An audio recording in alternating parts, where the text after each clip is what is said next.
ઈરાનના સર્વોચ્ચ નેતા આયાતુલ્લા અલી ખામેનેઈને ખતમ કરવાનું ખતરનાક ઓપરેશન અમેરિકા અને ઇઝરાયેલે કઈ રીતે પાર પાડ્યું તે જાણવું ખૂબ જ રસપ્રદ છે.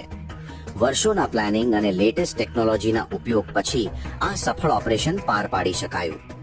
28 ફેબ્રુઆરીના રોજ તહેરાનના અત્યંત સુરક્ષિત વિસ્તારમાં કરાયેલા આયોજનબદ્ધ હુમલામાં અમેરિકાની CIA અને ઇઝરાયેલની મોસાદ જેવી જાસૂસી સંસ્થાઓએ સંયુક્ત રીતે ભારે જહેમત ઉઠાવી હતી. આ ઓપરેશનમાં માત્ર મિસાઇલ એટેક નહીં, પરંતુ ગ્રાઉન્ડ ઇન્ટેલિજન્સ અને સાયબર હેકિંગનો એવો જબરદસ્ત સમન્વય હતો કે ખામેનેઈ અને તેઓના સુરક્ષા સ્ટાફની ગતિવિધિની સેકન્ડ ટુ સેકન્ડ માહિતી વોશિંગ્ટન સુધી પહોંચતી હતી.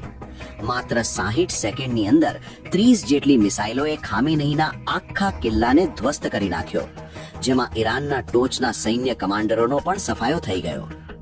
આ હુમલા પૂર્વે વર્ષોથી ઇઝરાયેલ દ્વારા ઈરાનના ટ્રાફિક CCTV નેટવર્કને હેક કરી ખામેનેઈ સહિતના લોકોની મૂવમેન્ટ પર બારીક નજર રાખવામાં આવતી હતી, અને આ ગતિવિધિના અભ્યાસ બાદ ખામેનેઈના ખાત્માના ઓપરેશનને પાર પાડવામાં આવ્યું.